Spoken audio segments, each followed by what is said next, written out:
Subhanallah wa bihamdihi subhanallahil azim.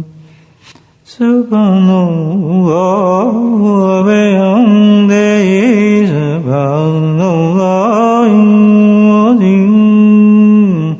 Subhanallah wa bihamdihi subhanallahil.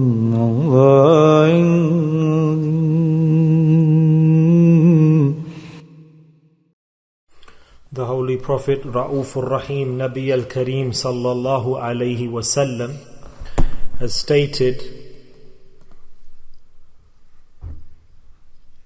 that on the day of judgment, on the day of Qiyamah, when Qiyamah will be established, then all of the people who already have gone into the qabr, who've passed away and who will pass away, everybody will be gathered. We also will go into our graves, and those who already have gone in their qabr, in their grave, and those who will in the future go in their grave, everybody will be gathered together. And in mukhtalif different hadith, we have the meaning and the explanation that when a person will rise and come out of his grave on the day of judgment, then according to the status of deeds, the individual will come out of the grave. We need to think about this, that as the quality of the deeds differ and vary in accordance with the variation of the quality of the deeds that a person implemented, that is how a person will rise and emanate from his or her grave. For example, we have an example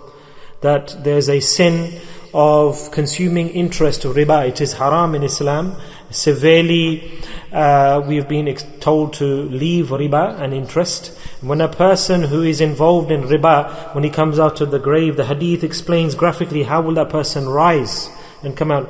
That, for example, if a jinn or an evil force or spirit overwhelms a person and grabs him and makes that person like wild and like an animal and mad, that's how the person will come out of the grave. Women, men, youthful people who in their blood, in their body, in their life, they had the contamination of riba, interest, sood. In the same way, there is no lack of sins, is there, in the dunya that we live in? And if we see that there are many untold sins, and may Allah forgive, there are many untold and numerous people who commit the sins. There are many types of sin and many sinful people. And there's no excuse that we can present. Rather, a person openly sins, not in hiding, but openly. And the time will come that on the day of Qiyamah, that when the people will be coming out of their graves, the women, the menfolk, those immodest women who did not live their life according to the Sharia, according to the boundary Allah Ta'ala gave to us, then they will come out in that same way in front of the whole of mankind. Those people who left the clothes in the world, then they will rise naked, and thereafter, and their face will show the result of their actions and the things that Allah Ta'ala told them to hide, and they used to make them apparent and show them, then Allah Ta'ala will give the azab for that. Oh, may Allah forgive. This time is to come very quickly upon every one of us. And that person who has departed from this world, he has reached in that way condition to the hereafter, that at least some good news we should have, isn't it? We know what deeds we have performed. We know what deeds we have collated together and implemented. And today, if Allah subhanahu wa ta'ala is delivering this message to us and explaining to us and telling us, then what niyyah should we make, intention, that Allah, we will try to practice on these points. And all of us should make this niyyah, intention, whenever you go to a gathering, that Allah, today, the communication, the message you're giving to us, for myself, that this person who is explaining, you sent for myself, for my benefit, and he is a khadim that you have sent, your servant, and he is explaining to me, advising me, making me better. I'm sleeping, he's awakening me, he's waking me up, he's awakening me. Allah, is your karam, your mercy, your fadl, that you are trying to deliver me away from the fire through the means of this person who's physically come and explaining to me today about your deen. My Mawla, my Rabb, Allah, you are so merciful that today, if I listen to this message and accept it, then me who's listening, that I can jump out of that fire of hell. And on that day of judgment, that when I rise up with the sin, then I will get the forgiveness if I take the message. What a great mercy of Allah. Look at this point. What a great mercy of Allah, a favor of Allah. We come here thinking, oh, it's a majlis and oh, there's a dars, and let's go and sit down and we'll listen. This is not a place to listen. Brothers, the life is very short, it's very temporary. It's not a waste. Let's not make life a game. Let's not make, where did the morning go? The morning's already gone before us. The morning came today, didn't it, upon everybody? The sun rose, we were all awake. The morning came, we prayed Fajr. Where's it gone? Where has the day gone? Will it come back? Will the morning come back? Will the sunrise come back? Will the day come back? It will. When? On the day of judgment in front of us. This morning Allah will say, I gave this morning to you, didn't I?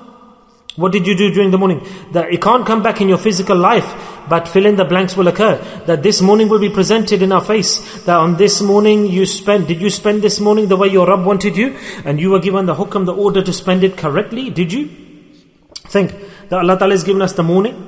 For example, I give you something, that you take this, and the person who's taking, then he'll obviously have some manners and principles that how do I utilize this equipment or whatever this person's given to me. So Allah Ta'ala says that you have to fulfill my haqq, the rights. So this is not some sort of game or just pastime that just do what we want and feel what we want and carry out actions we want. Allah Ta'ala says that I've given you a life. Every second of your life has got a hikmah, wisdom, and either through the correct implementation of that time you can get to the qurb and the nearness of Allah, or we can go to the depths of Jahannam. So success is gained through the seconds and the moments, not through years and months. When a human being, when his heart changes, then he delves into every second, every moment, every majlis is enough for him. It's important for him. Every majlis, and his life improves, and his direction changes, and his target changes, and his focus changes. But those who make the life a game, how can they change? How will they have focus? Then it's years and months they think about in that length of time. Allah Ta'ala's Nabi Sallallahu Alaihi Wasallam sketched out the image for us that on the day of judgment there will be noise, there will be people, a clamor, a gathering, and there will be one certain group of people, excellent group of people who will rise from their graves, and they will have a unique hashr, a unique day of judgment. There will be many thousands of different types of people getting up in different ways from their graves, men and women, the whole of mankind. Since the world was created, since man lived on the earth to the end of time, all of mankind will rise from their graves. But there will be a unique, wonderful group of people who will rise from their graves. Allah Ta'ala will give them a veil as soon as they get up from their graves. And Allah will give them wings. As soon as they come out of their graves, they will fly. And they will fly out from their graves. And while they're flying, where will they go? Straight up to Jannah al-Firdaus, the highest level in paradise. They'll be flying through the air, through the space. Where? They're going to Jannah, to paradise. And the people in the world, they'll be standing. We have to come out of the grave. Then we have to, go to Hashr, the plain, the land on the day of judgment. 50,000 years of the hereafter. Heat and sweat, intensity. And everyone will be stuck and everybody will be struggling and crying. And these unique, wonderful group of people will come straight out of the graves, fly out, their speed and their condition, how they will reach to paradise and Firdaus. Imagine, there'll be nothing stopping them, straight into paradise, straight. So when the people on the day of judgment will be stood, and the angels from paradise will say, how comes these people have come straight into paradise? And we have to open the doors for them and ask them, who are you, which door do you want to go in? And straight they've come from their graves with the wings and they're flying. And Allah Ta'ala has given the duty to the guards of Jannah, the doors of Jannah, they have the duty. And everybody, for example, has a passport and an ID card, and the angel will say, where's your entry? Where's your passport? When did you pass? Where's the visa stamp that you can go into paradise? When did Allah give you the pass mark? All of this will happen, isn't it? So those group of people, and let's do dua, because Allah Ta'ala accepts the du'as. Everyone do dua now that Allah include us in that wonderful group of people. Ameen. Because this is the time to ask. Now, why are we sitting afraid? If Allah sent us here, then let's ask, why do we hesitate? Allah include us in those people, and inshallah we will be included, and Allah will accept the dua with the fadl of Allah. With the fadl of Allah. And today, if my objective is to deliver everybody into that wonderful unique group, that's it. We have to become that group today. What reason are we here for? I will need to become that. You need to become that. We haven't just come here for nothing, and we haven't just said inshallah for nothing. Inshallah we'll go in that group and we will fly and we'll have the wings with the fadl of Allah. So now, the angels are a bit surprised. Allah, who are these people? They've come straight from the grave and they stood there. That as soon as they go, they'll be enjoying themselves. They'll be eating and drinking. The hurs are coming. That this is a wonderful, ajib, qawm, nation of people. They don't even care about anyone else around them. Let's interview them. Now who are these people? What sort of group of humans is this that they've come direct to paradise? The angels will say that, Assalamu alaikum. They say, Wa alaikum assalam. That who are you? They say, we are people of paradise. Is it? Okay. Hisab. Where's the accounting of your deeds? They'll say, no accounting of deeds. And they'll be looking at the angels. What hisab? What accounting? What questioning? We've got no questioning. Direct entry. Huh? The angels will be thinking, is it? Bridge of Sirat? The angel will say, they'll say, which bridge Sirat? What are you talking about? We didn't have to cross no Sirat. What is the bridge of Sirat? Huh? The angels will be surprised. No questioning, no bridge of Sirat. Jahannam? Hellfire? That the people around, how they're going into Jahannam, droves and millions of people, they say, what Jahannam are you talking about, hellfire? We're not even aware of Jahannam. They'll say, oh servants of Allah, that how did you come straight here? Whose ummah do you belong to? Which nation do you belong to? And they'll say with pride, Hazrat Muhammad sallallahu alaihi wasallam. Subhanallah. They will say with pride, because they used to recite durood morning, evening, every time. They used to present their durood. There wasn't drama in their lives once in the year. No. Their life was durood. Upon the Prophet Muhammad sallallahu alaihi wasallam, they used to send durood. The promise of Rasulullah sallallahu alaihi wasallam is the person who sends a durood on me abundantly, he will be close to me. He will be close to me. And after every mashallah kalama, we recite durood in between each kalama in the dhikr. They'll say, is it? Whose ummah are you in? Are you in the ummah of Rasulullah sallallahu alaihi wasallam? They say, yes. They'll put their hands together and say that you've achieved this great success. There are many ummahs behind you. They're in the lines and they're going through struggle. Which ummah are you? You understand the hadith I'm telling you? This is how I explain the hadith in very simple manner with the meaning so we understand. So it's easy for us to comprehend. So now we come to the meaning of this discussion and the dua that Allah Ta'ala has made us carry out. Listen carefully, attentively, and sit alert. Focus, because the time has come now. And we have to fly out of the graves, isn't it? With the wings. Or do you want to stand in the line? Do you want to fly out of the grave? Then learn. Learn how to fly. So they'll say, oh servants of Allah, that which women are you, which men are you, which creed are you, which race are you? We're looking at all the other ummahs, and waqi, most definitely this ummah is great. The ummah of Rasulullah, but there are many other ummahs behind you, who came before you. So the angels we want to ask you, make a request, that tell us at least, that this, we have not seen until today that you, the group of people like you that have come here, that you came out of your graves and flew into Jannah, and you shunned and you left behind all of the trials and the tests. So what was your amal that made you come to this position? Now listen carefully. Will you listen? Now be alert. What is the amal? Will you do that action? Will we implement action? Say again, yes, inshallah. Then I'm also prepared as well. We make a pact and we make a solid intention that we want to be in those people who, when they come out of their graves, they fly into paradise. So Rasulullah sallallahu alaihi wasallam, his advices and his nasiha and his methods that have told us are very beneficial. With Rasulullah sallallahu alaihi wasallam is Ra'ufur Rahim bil mu'mineen, especially with the mu'mineen. So he is Ra'uf and Rahim. These are also the qualities of Allah subhanahu wa ta'ala, the attributes. So what a great attribute that Allah subhanahu wa ta'ala has introduced His Habib, beloved Rasulullah sallallahu alaihi wasallam to us. That understand, my Nabi, grab hold of His way, and He is Rahman Rauf. He will deliver you from such a place to paradise that you cannot imagine. You cannot imagine. Become His. Associate yourself with Him. Nabi sallallahu alaihi wasallam, obey Him, love His sunnah, keep Him happy. Keep Him happy, Allah Ta'ala says, and I'll be happy. So the ummah has been told, you please Rasulullah sallallahu alaihi wasallam, if you please Muhammad sallallahu alaihi wasallam, then I've given him one title. He is Haris. And look, Haris is a great thing. What is the meaning of Haris? In other words, we say that I'm very Haris for this thing. You know when a person's greedy, or he wants something, so Rasulullah sallallahu alaihi wasallam, Allah Ta'ala said Haris. Why? What is he Haris about? Because he had one hirs, one desire, deep desire, from beginning to end. What was the Haris? That every one of my ummati, the member of my nation, will be going to paradise. This was the dua, asking, walking, talking, while Rasulullah was leaving this world, his final moments. My ummati, may they succeed. And so much, after giving everything, first Allah Ta'ala will say to Rasulullah, are you happy? And Rasulullah will say, no. Even now you're not happy, my Nabi. so many things, your maqam, your status on the day of judgment thereafter. Then Rasulullah will go into prostration. Allah will say, how can I please you, my mahbub? And Rasulullah will say, Allah will be happy when every single member of my ummah will nobody will be in hellfire. I need them in paradise. I want them to be in paradise, and Allah will give this. So how can it be that we don't imitate the Prophet Muhammad sallallahu alaihi wasallam, that we don't obey his words? That do you think there's benefit if we imitate him? For Rasulullah sallallahu alaihi wasallam, this is his karam and raham and mercy on us, that he told us a method that when you imitate me, then I become happy. I become happy. That's his favor to us.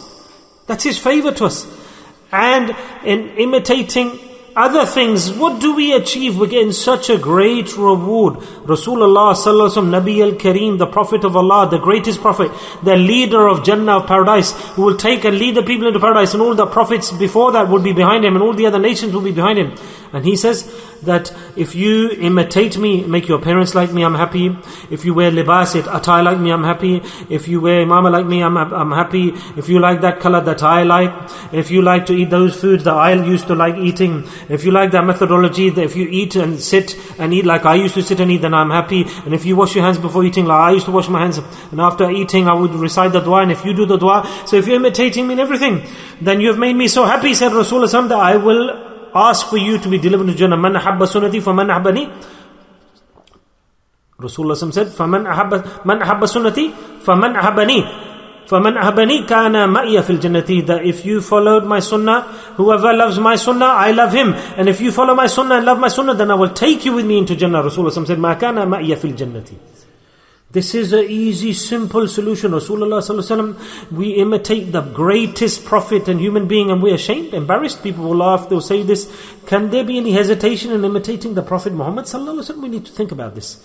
We need to think about this. His lifestyle, everything of our life should be like his. If we get dalil, that Rasulullah was like this, he did this, he said this, he was like this, he was like this, then we should follow this.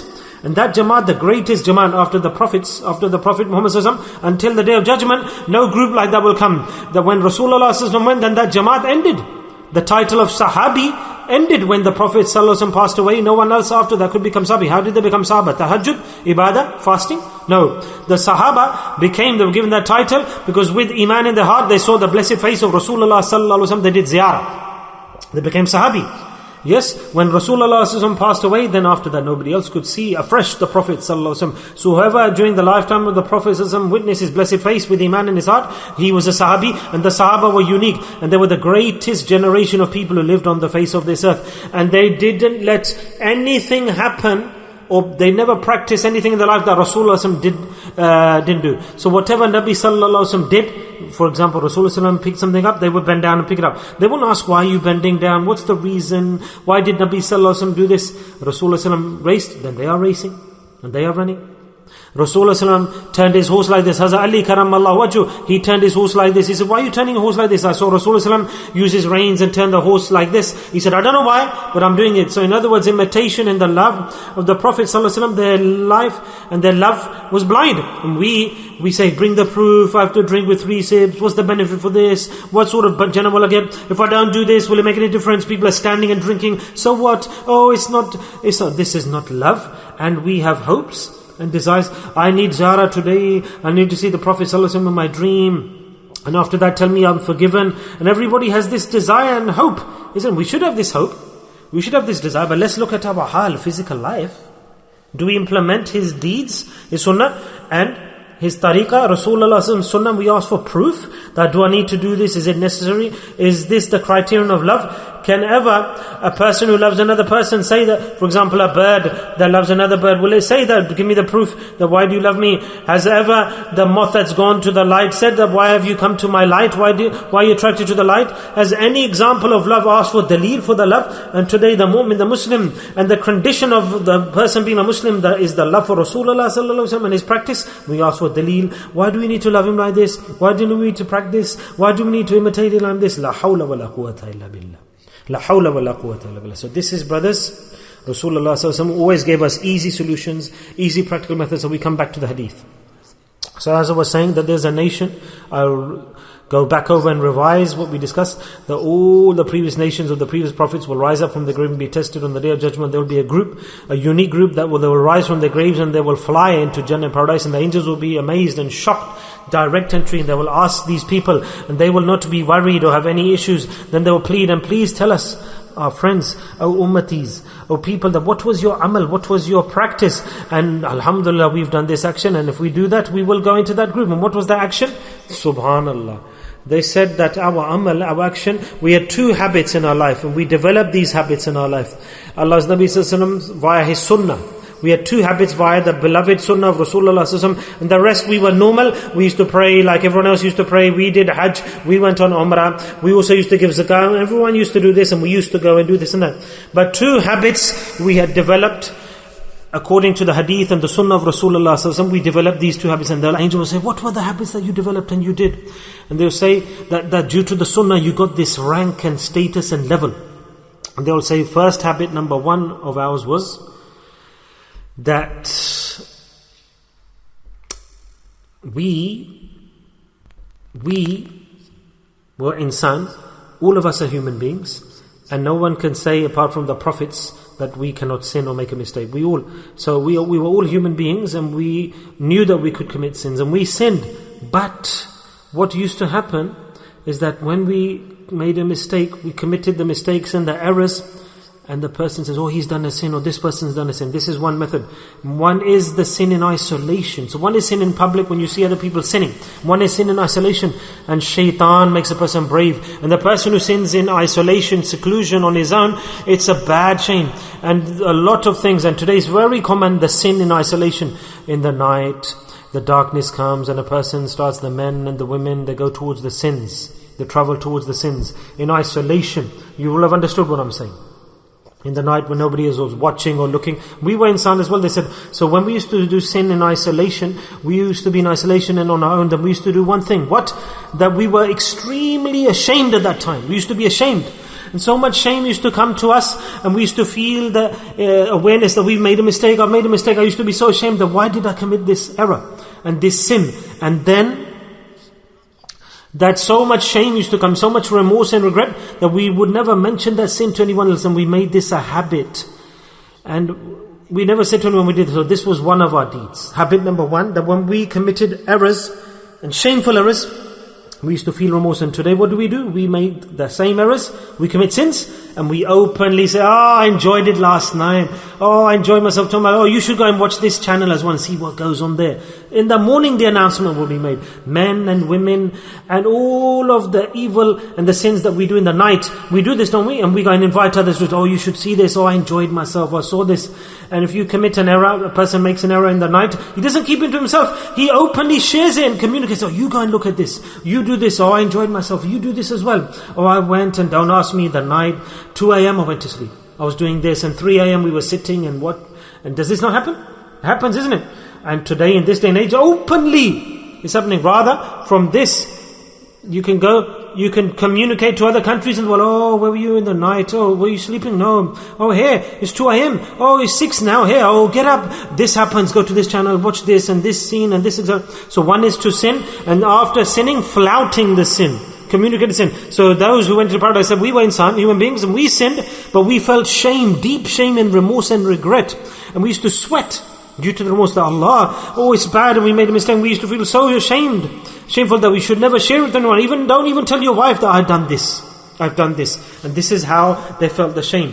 And this habit is not a small thing. To have this characteristic, it's not a small thing to feel remorse and regret. After sinning, shaitan brings the person to another point.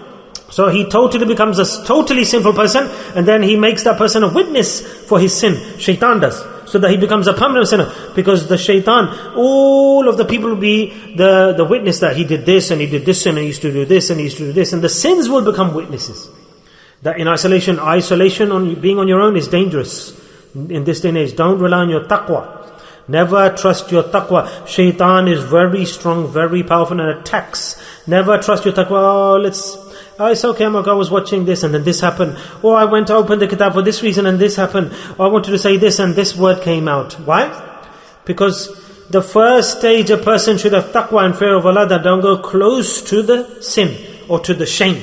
or to whatever action takes to the shame. You understand what I'm saying? We are all involved with this. I tell you the truth, all of us. So my brothers, let's be careful. Look at what a great reward Rasulullah ﷺ has given us for this, for the shame and the regret and remorse. The person who has the shame and the person who has the honest shame and regret after sinning. I tell you, he's committed a sin, an error, and he is ashamed. Allah subhanahu wa ta'ala then will not take that person again to that sin. The person who, because Allah's given, why is Allah given such a great thawab and reward? For this reason that Allah Ta'ala says that this person had haya with his Rabb, with his Lord, that in the day and age today of immodesty, and it was before, not just today, that a person after sinning and making an immodest action, you've heard this very normally. Where is it written? In Punjabi, kitte likhe hai? Kahan likha hai in Urdu? Where is this written? I can't do this. Where does it say this is a sin? Who says this is a sin? Oh, these are the Maulanas, and they've spoilt our deen and disfigured our deen, and say openly, challenging the deen. Yeah, what? Who told you I can't do this? Where does it say it's haram? Islam's not strict, it's not compulsory this. How can you say this is a sin? Who said this? Show me, where is it written? Which verse is it written in? Explain to me. Are these things not said today? Openly? Can there be a bigger sin than this? Challenging the deen? And there's another person in opposition to this, is a human being who sinned and he is ashamed in front of his Lord.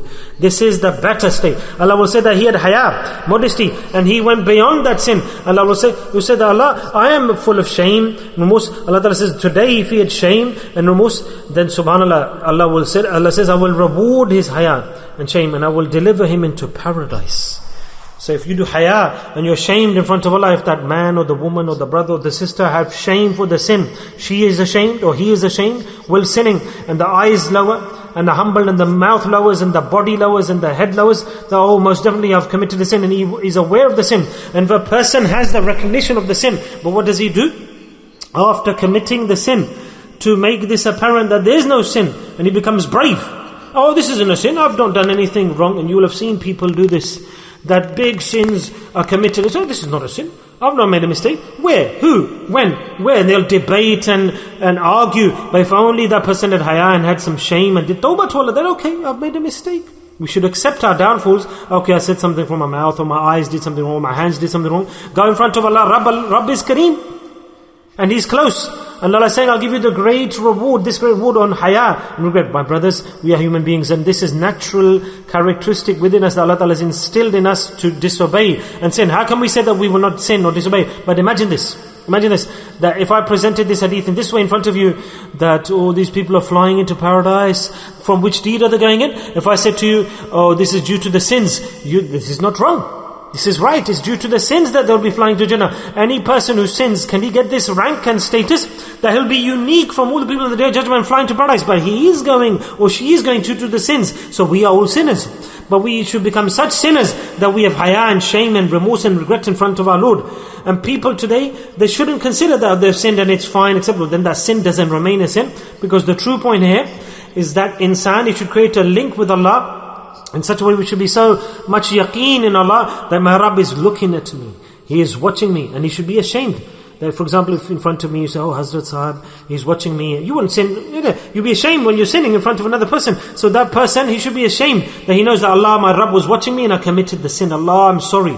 And the state and condition of the heart is opened up at that time, and that's the sinners that the people should be. We should be like this. So brothers, we might commit a sin, but we should have shame, regret, and don't announce and show off and say I'm okay and it's okay to sin. Don't advertise, don't give da'wah, don't spread the word, don't invite others to sin. And when you have shame, inshallah, upon the shame, Allah will give tawbah. But if Allah says you are ashamed, tomorrow you will fly into Jannah, into paradise. You will fly. What a beautiful point. Is this hard?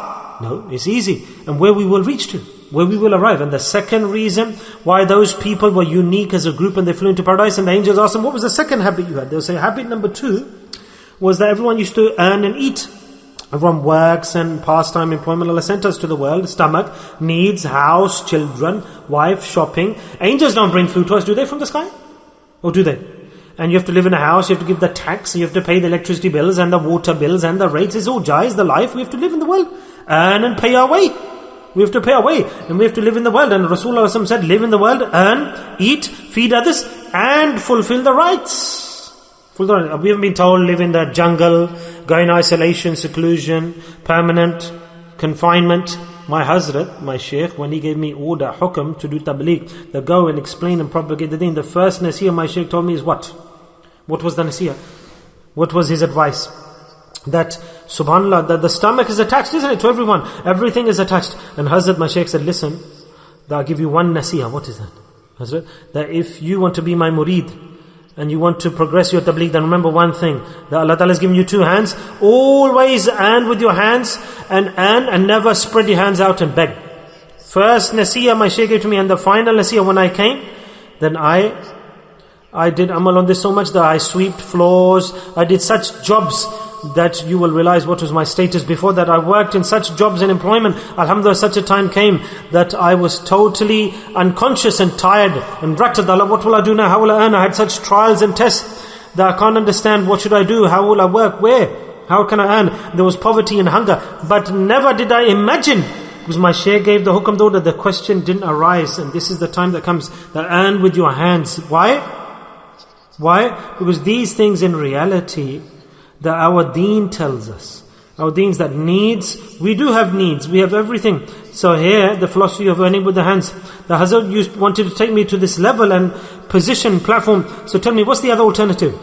The Hazrat said to me, we were human beings, I had a wife and children, and I had to pay the bills, and I had to pay the water bill, and I had to bring the food home on the table. We had to do everything. And Allah Ta'ala gave the means for us to earn.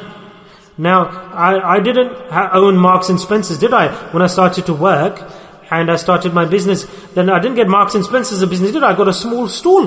But this was the hukam, the order of Allah subhanahu wa ta'ala, that earn with the hands, pay your way, earn your keep, rizq with your hands. Beware that you do something else to make your ends meet your ends. So what? And I didn't say, I'm going to go to the jungle and I'll ask people. And a beautiful answer. This is our habit. These people, they'll say that our habit was that all our needs Allah Ta'ala would fulfill, and wherever Allah Ta'ala destined our wealth. Listen, Allah Ta'ala has destined somebody to get wealth like this or like this in this place. Allah gives this business and that. That wherever Allah Ta'ala destined our wealth and our rizq, it was in a shop or outside a shop, or was it on a stool or on a cart, or did I have a big store or products, whatever was written in my destiny. However much was written in my destiny, then that wealth that Allah Ta'ala destined for me, I was happy and satisfied that Allah is happy on this for me. Aha, mashallah. Now whether Allah gives £10 or £5 or £100 profit, here is where we lose out. Allah Ta'ala hasn't prevented us from earning. Allah has not prevented us from working, employment, or owning a business, or running an enterprise, or whatever, doing transactions. But Allah Ta'ala has prevented us that whatever wealth I give to you, you should be content and satisfied and happy. And when a person is not satisfied, then he opens the doors for haram. You understand what I'm saying? Then the doors for haram open because he's not happy. He says, 50, I'm not happy with 50, I'm not content. It's not fulfilling my needs. And shaitan tells him, how can I work more and make more? And it's difficult, I've got to bring the kids up, I need to buy this, I need to get a house, and £50, that's not enough for me. So, and shaitan, he sends a man, look, apply, the bank will give a loan, and I'll be with you, and let's go and get a loan and an overdraft, and we'll start work together. And they say, I'm forced to, what can I do? Because I've only got 50 and I need more. And the person who makes the 50 his life, I tell you, for quite a few years, £10 a week was the profit from my shop, from my business. £10. Imagine. And people used to ask me, what was your sale, your turnover? I had to tell them. And I used to say, for the week, how much a week? MashaAllah, this is a big Arndale center. How much are you earning?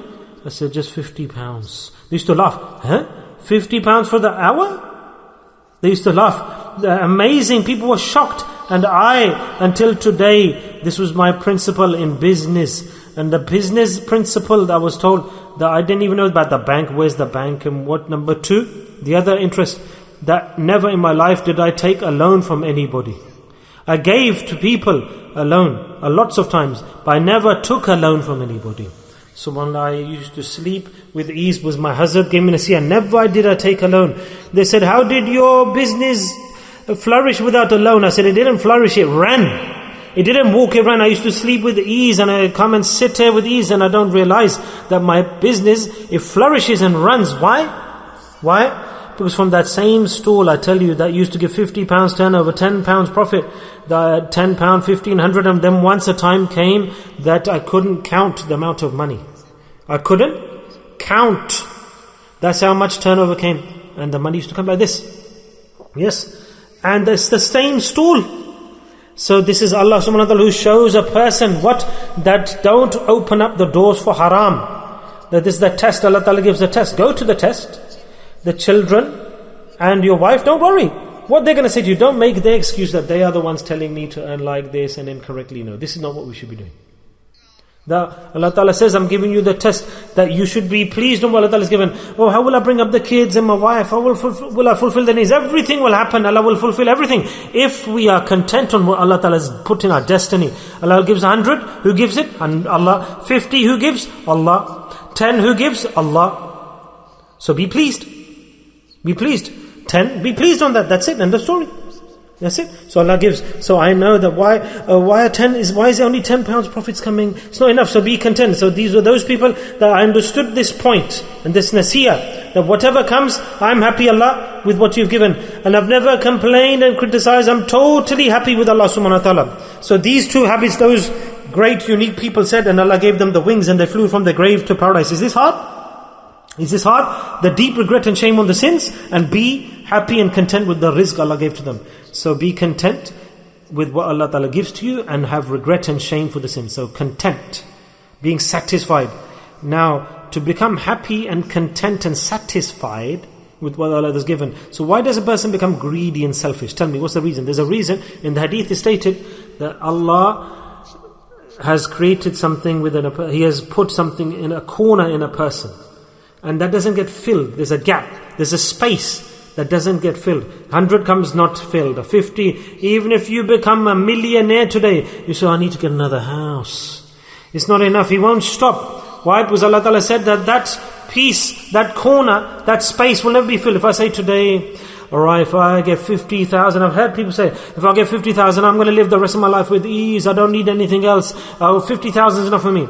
And after 50,000, Yar, it's not enough. I need a bit more than this. So if I get 50 now, 100, I need 1,000.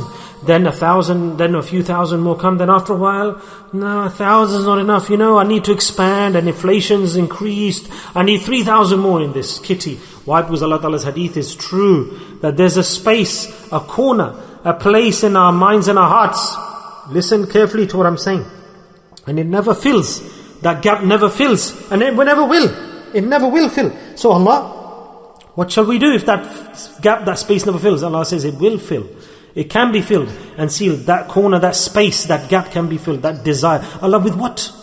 With what? That we become old and money keeps coming and the desire keeps on increasing. We keep on wanting more. It doesn't reduce. Look at the elder people. While they're dying, the same accounting of the shops, the money, the counting, and the desire never finishes. They're going into the grave, falling into the graves. I heard people from their tongues. Oh, that money I had.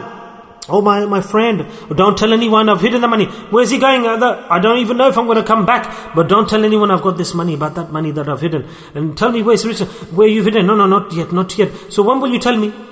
When will you explain?